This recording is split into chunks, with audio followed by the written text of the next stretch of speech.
Happy holidays! I've got a gift for you. Buy 4 tarot readings or coaching session gift codes in any combination and you'll receive 2 additional gift codes too.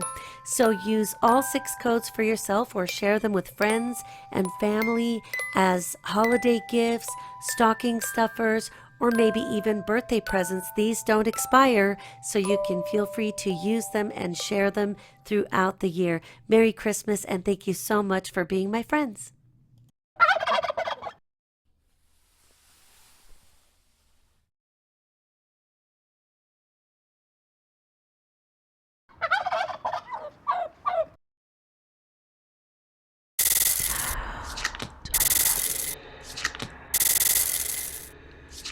Hi there, Gemini. This is your weekly reading for the week of December 21st. Happy holidays to you and Merry Christmas. I wish you and your family and friends all the best. On Monday, the card that you've drawn is the Nine of Wands. This is a card that indicates there's a sense of a little defensiveness. It could be a little trepidation, but most of it is a defensive feeling. So that's okay. Just be aware that these could be body sensations. And that's because we have Venus in Scorpio activated. And sometimes, even though that's not a bad thing, a house is activated and we're not used to it.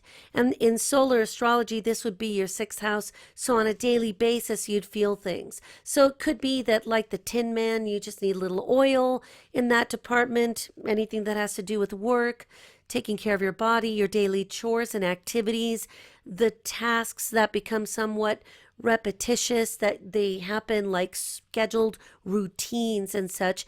And so it just might feel a little bit like, wow, the energy is shifting, not sure how to feel about it. Well, part of it is also the full moon that's coming up, and we'll talk about that too. Monday, we've got Mercury in Capricorn, your solar 8th house, sextiling Chiron in Pisces. Chiron in Pisces is in your 10th house, and the sextile energy just basically has us considering communication styles and even types of communication as they relate to the 8th and the combination of the 10th house. So there could be a sense that you might feel better or freer to discuss your wants and your needs. I can totally see this as a working couple, and they're both busy, but one has more energy than the other. And the one with the energy is probably you, Gemini, because when don't you have energy? And of course, without knowing your natal astrology and looking at your transits, I'm only speaking in general terms, but I'm trying to direct you to examples that you might recognize. And let's say you're the wife and you go to your job and you're able to do 50 things before you get home, and boom, boom, boom, like clockwork, dinner's on the table, the husband's satisfied, and you're now wanting to cozy up to him and he's going to sleep. And you're able to say, hey, look, I want to spend more time with you. I think this would be better for us. And he's like, yeah, I love you too. And then you're thinking, no, what I want is you to just come up to me when I'm washing these dishes and dry them with me. Well, honey, I'll load the dishwasher. No, you don't get it. I want you to walk up to me and do something romantic like and touch me. kiss my neck. And then you know how you get frustrated when you have to tell somebody what you want, if you've ever experienced that, and you guys can be a little impatient at times, so you might know what I mean. You get further along in the idea of what you want, and then especially as women, we have a tendency to think that everybody can read our minds. And so this could be where you're feeling comfortable, and it may come up even organically in a discussion. And this is not an argument energy, okay? I'm talking about quite literally, you want to say things like, what I really want is to not have to tell you to French kiss me in the morning without having to get out of bed and brushing teeth. I just remember what it was like way back when. And they're like, oh, so Venus and Scorpio can even help you do things to spice it up and maybe send some more obvious clues. And it could be that you are the Gemini noticing your spouse sending out the love signals, like a big bat signal, a big heart in the center of the ceiling, and maybe it's on purpose, and maybe it really is being projected. So make sure to watch for those love vibes, because they want to be discussed. And with Mercury in Capricorn in your solar 8th house, it's probably going to come across as very practically indicated. Like, did you not notice when I wear this mini skirt that is too short to wear in public, but I do it at home when the kids aren't here? And so you're actually giving all the answers away, and I don't think it's going to lead to any hurt feelings. I think that it's actually going to come across quite funny and novel. Also, we have the sun entering Capricorn to mark the beginning of the winter solstice. So I think, maybe you could dress up like an elf.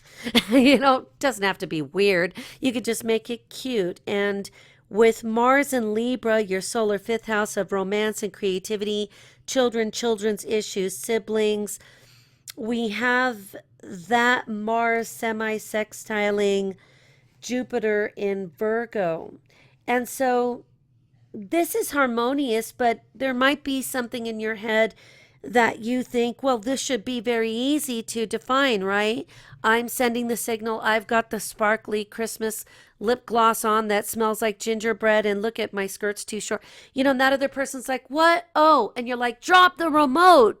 So it could come across, I think, in a very cute way. So don't take it as too indicative of defensiveness in terms of how you're feeling. This could be that your partner suddenly feels kind of caught, that he realizes he hasn't been romancing his lover enough, and he's like, shit, right around Christmas, and now she's telling me, and I should have known. How often does she put on those 4-inch stilettos and that too short skirt? Duh. On Tuesday, we've got the moon in reverse, and this is all right because the moon in reverse is just giving me the idea that with the Gemini moon and you being a Gemini, that you're feeling a little out of sorts. It's not a bad thing. Again, it's just bringing up to the surface some of those tender parts that you get so busy or others do that they don't notice, and vice versa. And so I think that you may have to make your moves more overt, if you will. And or you should be paying attention to your committed partnership if you've got one, because they may think they're being very overt and you're like, I don't get it. You're in hair curlers, you smell like avocados, and you're wearing your tattered robe. And they're like, you don't get it? I'm playing the role of the mousy housewife, and you're supposed to say, hey, and then rip off the robe and see that I'm wearing $400 worth of lingerie. And you're like, whoa, So these things could be a little more subtle than intended on your part or their part, but it needs to come out in the open and be more overt with that Gemini moon. So don't worry about it. Just, for those of you that are single, don't worry, I haven't forgotten you. And so there is another little surprise that'll be coming out hopefully tonight if I don't pass out. But I'm in the mood for hot chocolate, and like with something peppermint. Oh man, that sounds so good. Okay, so I'm having my own magic moment. Look at that. My life has become that boring. So anyway, in terms of the romance, for you single people, you could meet somebody if you do something like go out to a creative function. where maybe there's a bazaar and people sharing their crochet skills and, selling socks, done by hand, or where people go to Michael's and congregate for a class. There's a creative angle to this. So don't feel like you have to just like bust down the doors to get in and trample people at Walmart in the arts and crafts section. It's just that might be a good idea to pay attention to other people and just smile. You don't have to go out on a limb. You're not looking to get into bed with people, or hopefully you're not. It's just about making friends to see where they go, because there's nice friendly vibes as well here too. Although I have to admit that this sexy vibe coming from Scorpio, wouldn't I know that, is just kind of bubbling up and wanting you to do something creative with it at the same time. And you could come across as a little bit aggressive in these situations where the creativity is mixed into it. So if it's with your current betrothed, and if this is a consistent relationship, go for it. I don't think I would show up in a garter belt and fishnet stockings to go see Star Wars with it. I might scare the shit out of people, so you want to kind of temper that and even keep yourself a little more under control. So if you're used to just getting that feeling of grabbing a person, yanking them by the hair and kissing them, you might not want to do that. It's not a good practice anyway. I've done it before, I admit, but this would be one that you just want to choose your victims wisely. All right. On Wednesday, we've got the Hierophant, and this is a card that could be saying you need to bust out of your boring box, or you're out of control all the way, maybe grabbing random people and kissing them for some social experiment, and you need to get back in the box. So finding the fine line, where is the boundary that we don't cross in either direction, is obviously, if you're not used to maybe displaying your cleavage for your husband, then, don't drop it down to where we could, read your belly button like a palm at a circus, so make sure that you go in increments to what you feel comfortable in. That'll be a good signal, because you could see if that person detects what you've done, or if they're not noticing. And don't take it personal. Some guys get so involved with putting things together for Christmas. You could stand there naked wearing a bow on your head, and they might just say, pass the screwdriver. Excuse me, Phillips, not flat. And you're like, I am naked. So just think about it. You might need to do something out of the box or get back in the box, but just kind of temper it based on your personality and your relationship. And if this doesn't relate to your situation because it's just not part of your thing, maybe you're Amish, and nobody knows what the Amish people do. They could be totally freaky for all we know, and we think they're churning butter, and they're churning something else, in the kitchen before the rooster crows. And so there might be a need to just evaluate this. But for those of you that are not in the relationships at all, it could be that you're feeling especially drawn to the spiritual and your idea of spirituality. And it could be that you say, Rita, you don't get it. I've been Catholic my whole life. I got scars permanently on my knees, from praying so much, and I just want to be free, and I feel like a wild child gypsy. Well, go do your thing. Some of you may not have settled on a religious path, or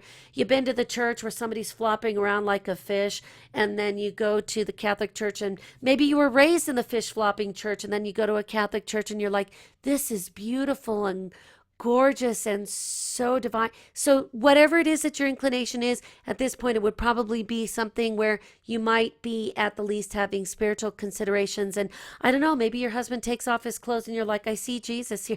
I'm having a God or divine moment that is really just totally spiritual, but it's based on seeing my beautiful husband for that moment. And so it could be, of course, different for everybody. I don't ever mean to insult anybody. I'm trying to include all the flavors that I can think of, which obviously have some basis in an experience of my own, but trust me, I have to borrow from other people as well. I haven't lived enough. I mean, I've done a lot of crazy things, but sometimes I think I just got to end up like in a Buddhist temple and, lay on the floor and do something just totally out of character, because I'm usually the one jumping around and flying from church to church just to have fun with everybody there. Knight of Cups on Thursday, Christmas Eve, is wonderful because it's bringing together, harmonizing the energies of starting off from feeling a little defensive, maybe coming off of a little bit of uncomfortable energy from last week, and you start to see things more clearly by Tuesday, Wednesday. You feel the role that you want to be in or that someone else is projecting onto you, and you're feeling good about it. So we've got the Venus and Scorpio sextiling Jupiter and Virgo. So Scorpio, again, your sixth house of daily routines and everyday things and taking care of your body, staying up on your health checks, being a service to other people. And with that sextile to Virgo, your solar fourth house, you may be hosting a dinner at your own home this year.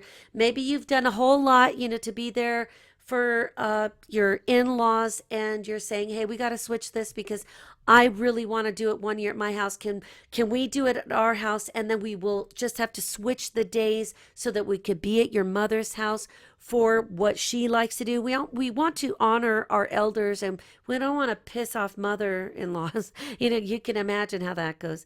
And so at the same time, though, you want to honor your own traditions as indicated by the Hierophant.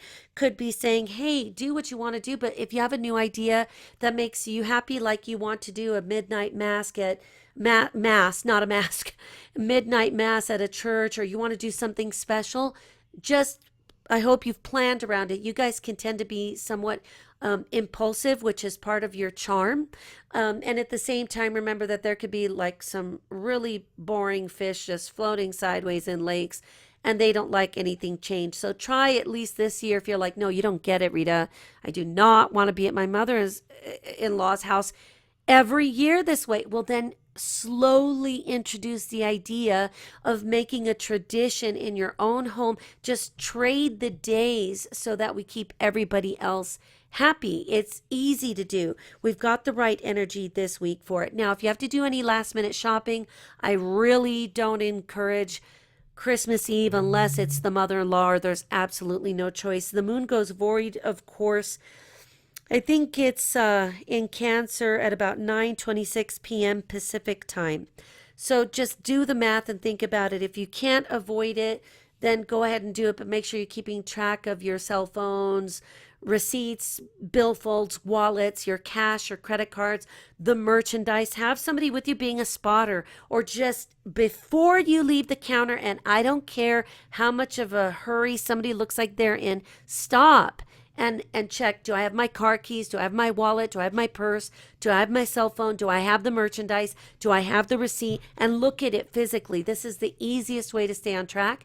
Mercury is in shadow, and that's not such a big deal, but I think the combination of the hustle and bustle, the Mercury shadow, as well as that moon being void, of course, you could go have a glass of wine with a girlfriend and then not know where you put your butt. That's the kind of energy that we've got there.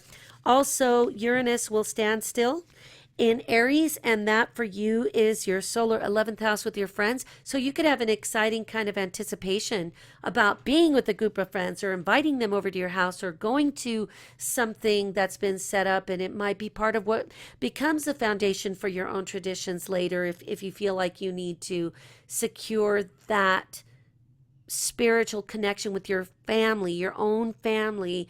And maybe your family is similar to mine with kids and dogs, and that's it. And so we do have our own traditions that other people might not understand. And yet they're just kind of, they've evolved over time because of my divorces, the kids, where their parents are, whether they're involved or not, my mother, her husband. It all just kind of worked out to where I realized just this year more than ever how happy I am with the arrangement the way it is, and how at peace and calm everyone is. Of course, like if I burn something that I'm cooking, I'm not that calm. On Friday, we've got the Queen of Swords in reverse, and this could indicate that there is a woman who's probably an air sign. So she could be Gemini like yourself, or Libra, or Aquarius, or she just comes across as communicating something, or the harbinger of some communication that sucks. So don't let it permeate your life too much, because it is Christmas Day, obviously. So this could be somebody's bitter ex-wife. This could be somebody's bitter ex-feminine male.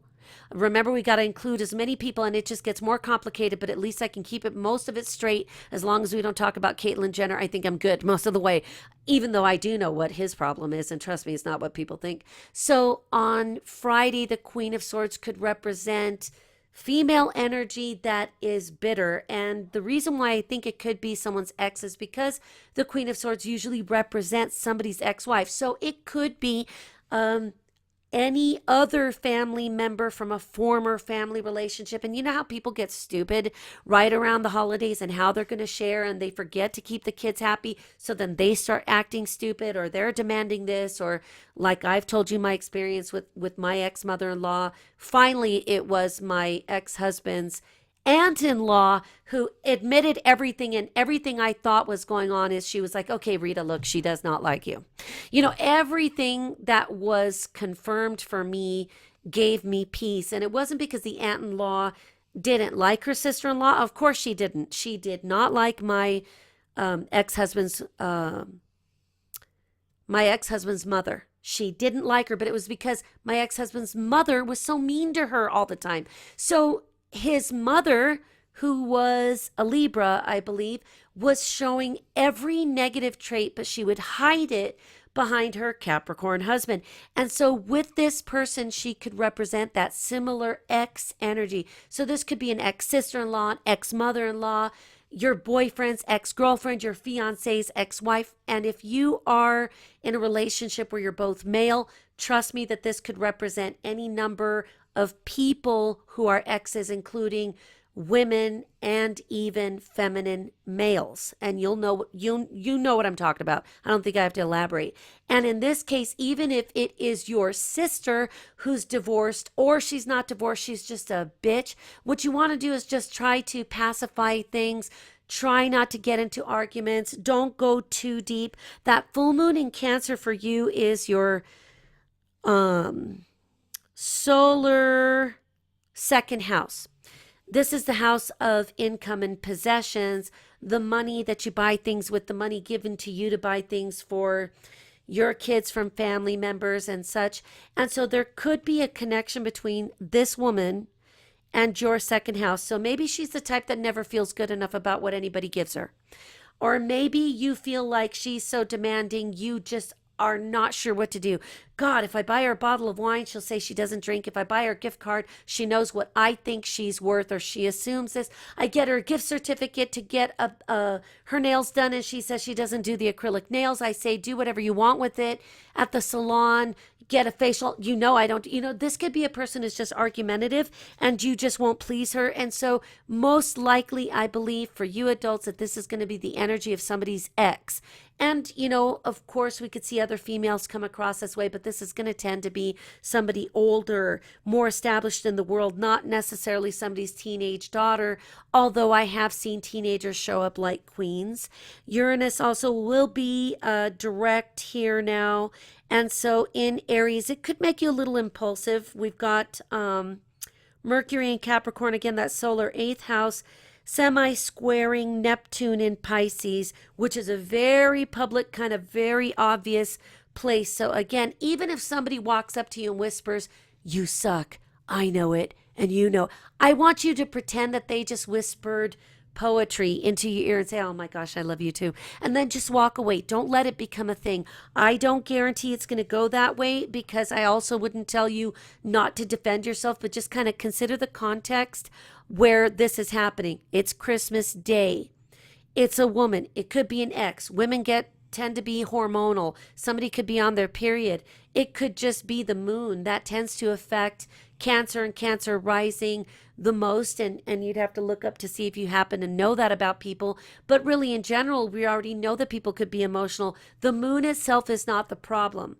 The people themselves could create problems all on their own. So I wouldn't want to blame it and say full moon here in Cancer is the cause. It really isn't. It's really how people who don't control themselves could be acting. This is also an opportunity to make things better. That's why I suggested you just kind of rehearse. Look, if she's going to be a bitch and give me the stink eye, how do I do it? I want you to pretend that she's not doing anything. And, you could be thinking to yourself in your head, Baptist type Christians love this. Get behind me, Satan. And then they'll whisper something. Just do something in your mind to keep it under control, but don't direct any negative energy toward them. I know a lot of people are not even into returning energy to people. I prefer it because I want to send it to them so that they know what it is. Usually they won't recognize it until it's back in their core. So let's say, like an example, you work with somebody who's just horrible, or you got a neighbor who bitches about everything, and then you finally are like, look, I've already tried enough to dissipate this or to send it back into the universe. I'm just going to send it back to them to see if they recognize it. You're not wishing harm on them. You're just basically just bouncing it back to them to see if they know what it is. They may not even know what it is and they stub their toe and piss off and hate you more, but you really don't have to be concerned with it much more at that point. Also, the trine, that Mercury in Capricorn is trining Jupiter in Virgo. So just Jupiter has a tendency to make things bigger, so there could be that element of the ex or somebody's ex-spouse as somebody's ex something, and they make it difficult for you to pick up the kids, or they want to be late on purpose, or, oh, the kids missed the train, and you're like, oh, what did you say? So just try to keep it from becoming too big and out of control. That's probably the best advice I can give you. The sun parallels Mercury here, so at the same time where I think you guys are going to be effective communicators, somebody could come surprise you with something that may be truth, but it may be too truthy. Like, okay, I really didn't need to hear it this way. Yes, I have a problem being on time. It's just a feature of me, and sorry, I'm so sorry that 8 minutes upsets you that much. And then just try to get away from it. I think it'll help you in the sense that I don't think the problem is you. I really think it's coming from someone else. Uranus will be direct. Of course, we talked about that. I think it's going to be a memorable Christmas in a good way. Just be careful with this person. I think you'll recognize her. It's not like she's going to come out of a closet in a ninja costume. You're already probably aware of who this person can be, and don't worry about thinking, oh God, Rita told me this, now I'm going to think about it and then I'm going to manifest a ninja from my closet. Don't put energy into that either.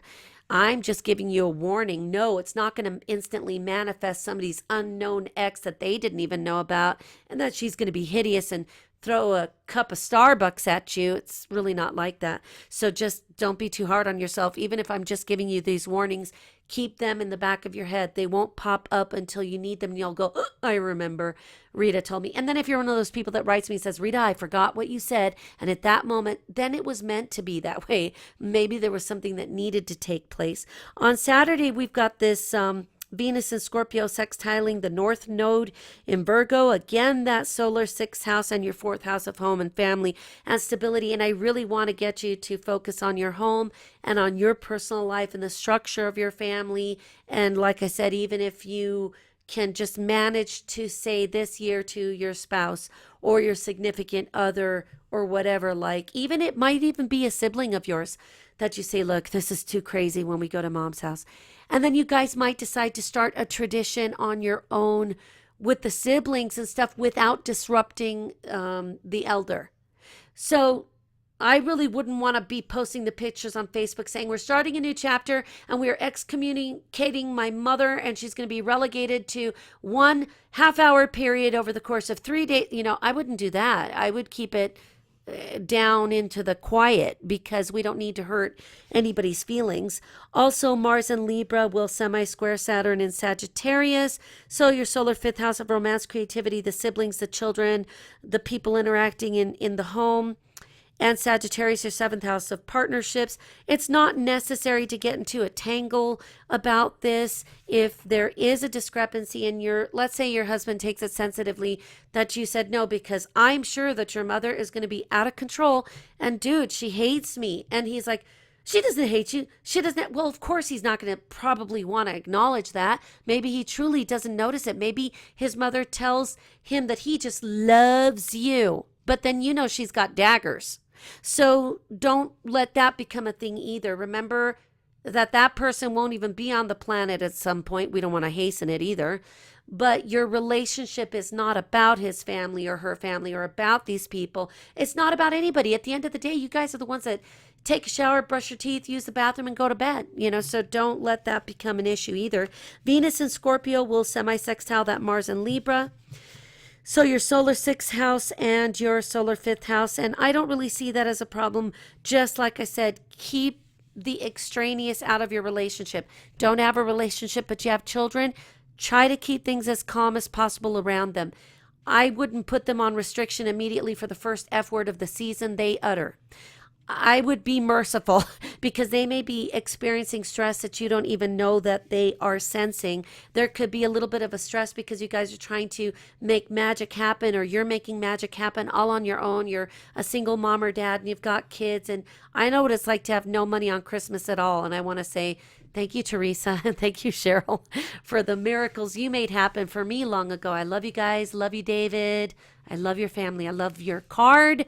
Christina sent me, or excuse me, no, it was Teresa sent me a beautiful Christmas card, and it had the cutest freaking pictures of she and her husband that I had to show my eldest because he loves photography. I said, these are really cute pictures. Look at everything, including the clapboard siding on what we would all reckon to be a farmhouse. It's cutest thing. You guys are wonderful, and they have been so good to me and my kids always. The moon in Cancer goes void, of course, at 7:36 p.m. So on Saturday, just enjoy the night. Have a cup of hot chocolate.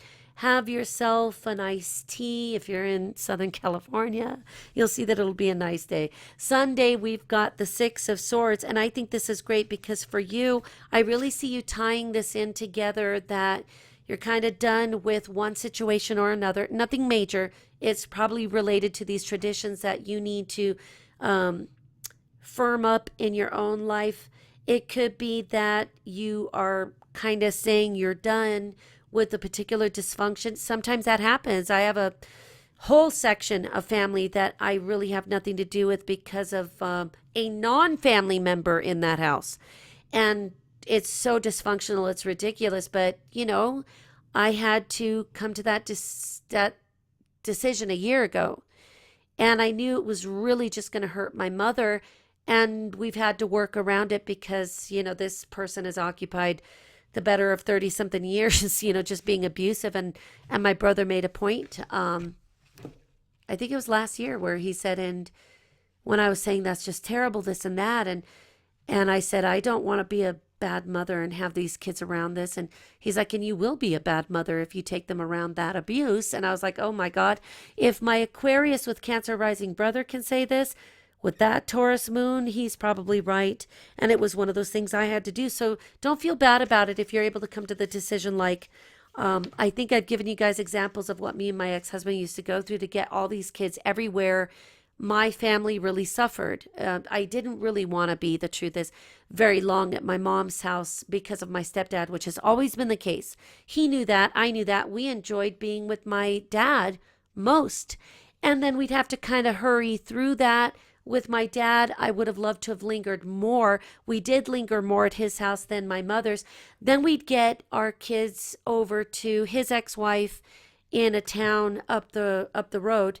And that wasn't so bad. You know, finally, when I was saying, look, your mom's going to have to switch days, we got to find some peace here. We had to actually come to the determination that rather than splitting up the kids during the course of Christmas Day, it would be better if we said, okay, so we're going to do Christmas with ourselves and my mom and dad on this day, and then with your mom over there. And then it was even like my ex-husband and his mother's family, which I adore. We're great friends to this day.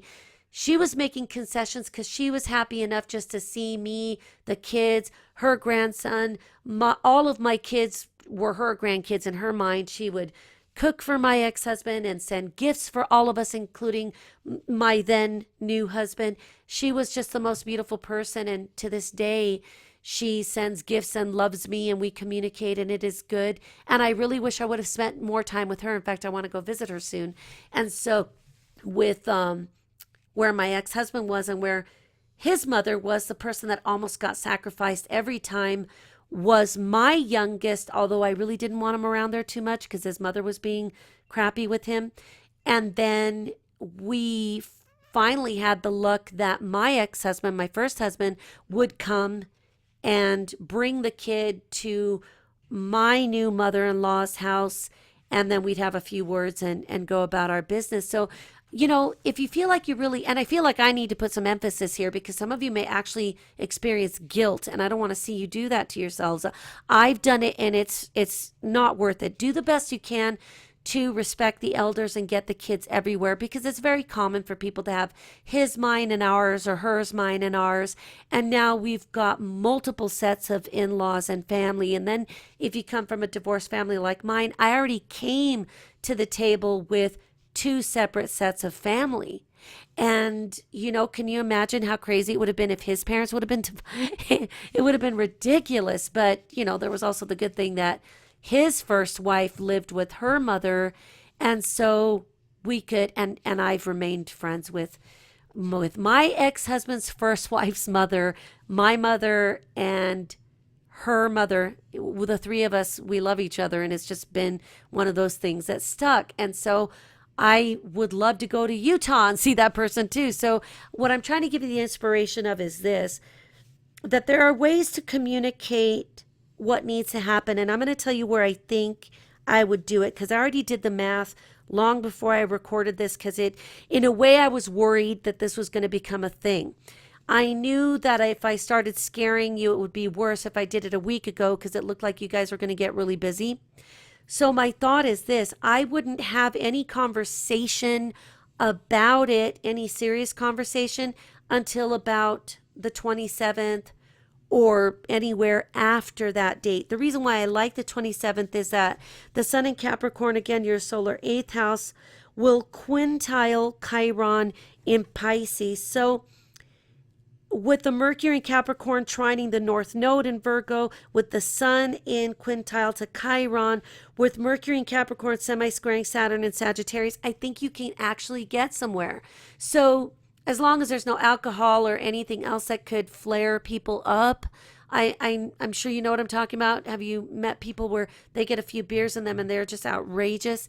So if you just keep it real, and let's say it's you and an example, you and your husband, and you say, look, I love you, I love your family. Maybe review some digital pictures, and the conversation can come up somewhat organically that way anyway. And say, we really need to work on the traditions in our home as well. And then already have the answers. I just gave you a million different examples. Have the answers ready for how this can be done. If the problem isn't in your family with your in-laws and vice versa, then it might be that you've got multiple children from multiple marriages, and maybe even some stepchildren mixed in, you know, with foster kids. It could be very different. Then think about what I'm telling you about how, I think if I had a map in front of you, you would see what I mean. In California, I lived in Corona. So did my mother and father. They always, even though they were divorced, they stayed very close. And we were always within, a number of feet from each other. They were 7/10 of a mile away from me in Corona. And then my ex-husband's first wife's family was in Norco, straight shot right up the road. Wonderful, wonderful family. And then my second husband's family was in Santa Ana. My ex-husband and his mother's family were in Santa Ana, in the Westminster, Little Saigon area.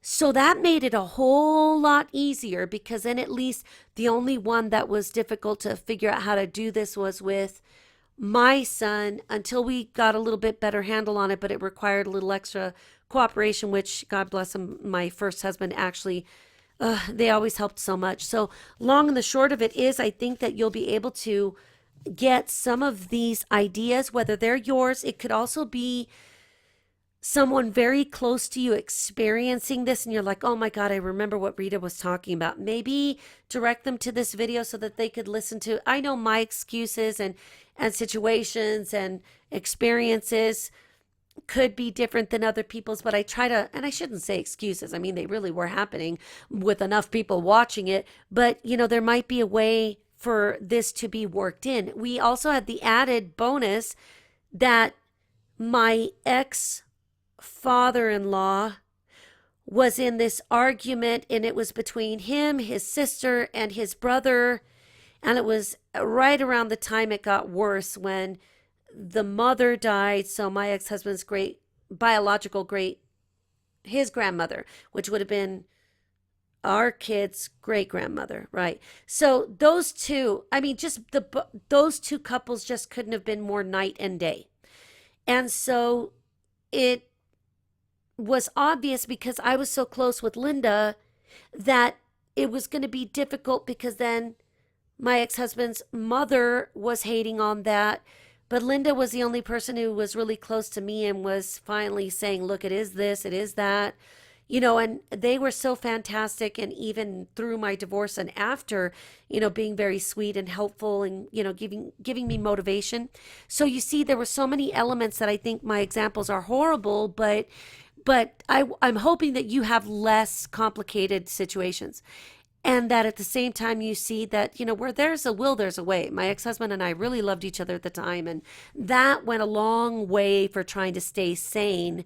We'd had a lot of different stressors ourselves. And so I think you could actually kind of be more successful at this than I was. Because you guys have the ability to, when you really sit and think about it, you're able to articulate and define what the complexities are. Honestly, you guys can. So your duality is helpful from a sun sign perspective because it almost guarantees that at the end of the day, you're going to do what's right for everybody. But I want you to think of yourselves as well. So if you say, even if like Rita, I've gotten a few messages from you guys. So I always think about the different scenarios you've told me. So I think that you guys are going to be more able to put it into perspective. If you have a sensitive husband who's a water sign, something such as this, just kind of take your time. There's no hurry. There's a year until next Christmas. I know some people jump on it and start planning it way in advance, but that's where you guys can say, hey, look, figure out what all the kids' holidays are from school. Figure out where everybody lives. Look at it from a strategic perspective. How do we get everybody here? And if I wanted to do Christmas at my own home, for example, or any other event, and it's just you and your children and your spouse or whatever your setup is, which could be so unique, then think about how you could still meet the needs of the other people without hurting their feelings, where really just worry about yourself, your family, and then your extended family as well, because we never know when somebody's going to be around. Somebody could kick the bucket and you're feeling bad that the last thing you said was, screw you, and walk out of the house. So try to plan in advance. And then I'm thinking that if you do have a water sign partner, spouse, or if your rising sign is a water sign, for example, it might be a little too sensitive to discuss right there around Christmas. Maybe make it a discussion for sometime appropriate in January without making these discussions too public. Keep them private and personal so that it's not on Facebook and you don't write something like, oh God, because I'm never going to do this with my heinous mother-in-law, and geez, all these dysfunctional people. The one who goes to bed, we actually had a family member in his family that would go take a nap. And I was thinking, you know what? I should take a nap too. That's the best way to excuse yourself from the whole thing. It's just go away for a couple of hours. But think about it for next year. I think that if you have a fire sign rising, or one of the other fire signs is your spouse, or they're very fiery, then watch it that way too. If you've got a rising sign that's an air sign and you're working with an air sign, and maybe to a lesser degree an earth sign, I would still begin the conversation as appropriate. And you pray about it or do whatever you do to get your spiritual center in place, then do it there. And I think that for the most part, if you want to avoid any drama or sensitivity, just don't let the discussions come up. If somebody's like, well, I wanted you guys to show up at 6 o'clock, now you're an hour late, you may have to say, because I had to get kids to 4 different counties in the spread of about an hour and a half. At that point, who wouldn't need a glass of wine? You might need one too. Anyway, God bless you. Happy holidays. And let me know how you're doing. I love your messages. I do read them. I can't reply to all of them, but I try.